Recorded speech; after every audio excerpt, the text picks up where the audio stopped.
Hey everybody, Chubby Tarek here. Today is my, I guess, final day on this account, so I wanted to do something else rather than just the standard 2 things I've ever done. And regardless of the fact that my League of Legends, if you look in towards the top right, it'll say FPS, it's frames per second for those of you who don't know. And my frames per second always drops from 30 to like 20s whenever I try to record League, which isn't the best, but I decided just to record anyways to see what would happen, and from the looks of it, Fraps seemed to record in like 30 frames at the least. The game had its faulty points where you could definitely tell it was missing frames, but I decided to put together a couple clips from the one match I decided to play today, and I used the champion Sivir because Sivir got a rework yesterday. Or at least her rework was implemented into the update yesterday. And I ended up using her after a rework. I've never used her before, but I really like her. She's pretty fun. She's supposed to be an AD carry, but I'd say screw the meta, and I just decided to use her top lane. I find it really fun. There's all these clips, most of them have me in them, but there's like 2 or 3, I believe, that don't, and the final 3 are longer than the rest of them, so no transitions. We don't need them. But I guess, yeah, like I said, it's my final day, I guess, on the channel, and it's really interesting because my one friend, Danny, or Bush Snooki, I was in one of his first videos, and he ended up commenting on my MapleStory video, not the one I posted yesterday, but yesterday he commented on it, and he just said, "Yo, Chubby," and I decided to go look at that today, just in case, because he ended up responding again to what I said, and I didn't bother responding back because we were talking on Facebook instead, and it showed 4 likes, like 4 upvotes on the comment. And that just makes me wonder how many people watch and don't bother commenting or anything like that. People just watch and upvote or something, or maybe you got his subscribers to upvote or something. I wouldn't know, considering I am one of his subscribers, but it's pretty awesome to see at least some people are there. It's only, well, no, I was gonna say it's only got 1 view, but that's actually yesterday's, the one I posted yesterday. So, I don't, just like a couple comments on the video, I don't actually know how to play Sivir. I know she's an AD carry, like I said earlier, which means she's built for straight up attack damage.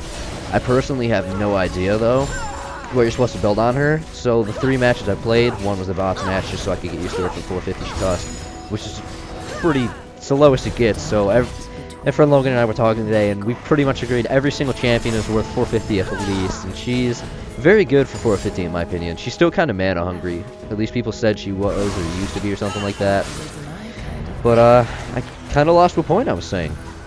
Oh yeah, I just kind of build attack damage, or attack speed, lifesteal, and crit on her. The attack damage kind of comes from the same items I have for everything else, so as you can see, I personally think I'm doing pretty well for only having played her in 3 matches total. Bots really are good practice just to figure out how to use your skills, but not very effectively in new situations. Her Q is Boomerang Blade. At least I believe it's what it's called. Legitimately, it's like a skill shot. It's the one you see I'm using right now.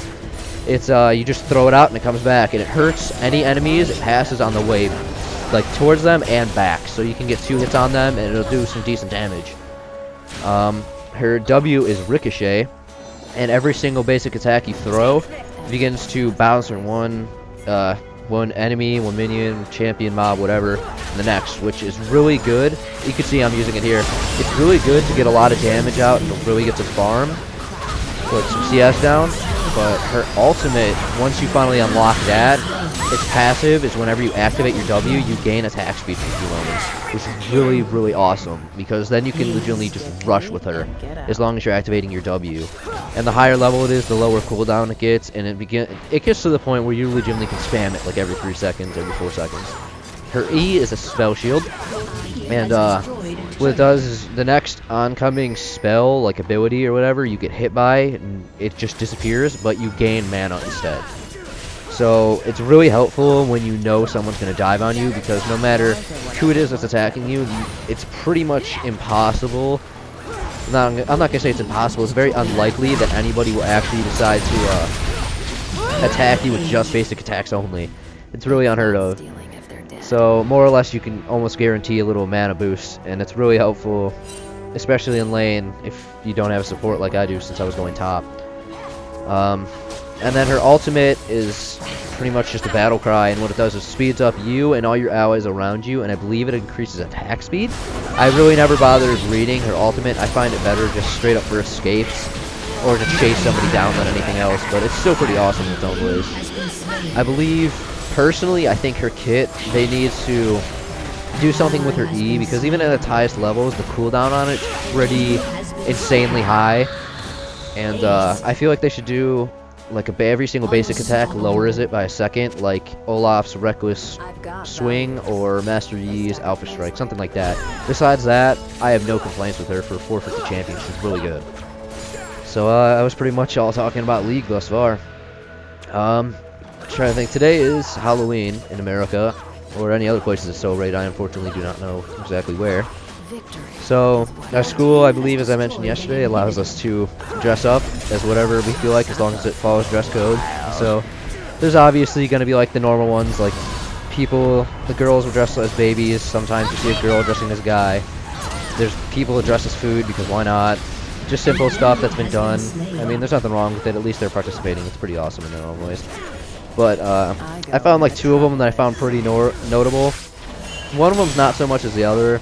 Actually, they're kind of both not, now that I think about it, but I still found them to be pretty creative. I didn't see anyone else like it. So, like, I'm pretty sure everyone's seen a Superman, but I've never actually seen, up until today, a person dressed as Clark Kent. But he had his shirt halfway unbuttoned, so you could see the Superman logo under. I thought it was pretty awesome. And then the final, jeez, I'm trying to think here. The other one was somebody was dressed as Psy from Gangnam Style. And it was just like a little blue random top, and then he put electrical tape on it to make it look like size, and I thought it was pretty awesome. So it looks like we're kind of drawn to a close here. It's from the looks of it, about 20 more seconds, give or take. Alrighty, my Windows Movie Maker or whatever ended up messing up real quick, so I may not necessarily have the right timing on this audio. I'm gonna have to edit that too. Oh, look at that, I got greedy right at the end there, but we won nonetheless. So thank you all very much for watching. I'll probably end up either making a video tonight, adding my my new YouTube channel, or maybe it's just gonna end up being in the description of this. Thank you all very much for the experiences, though. It was wonderful.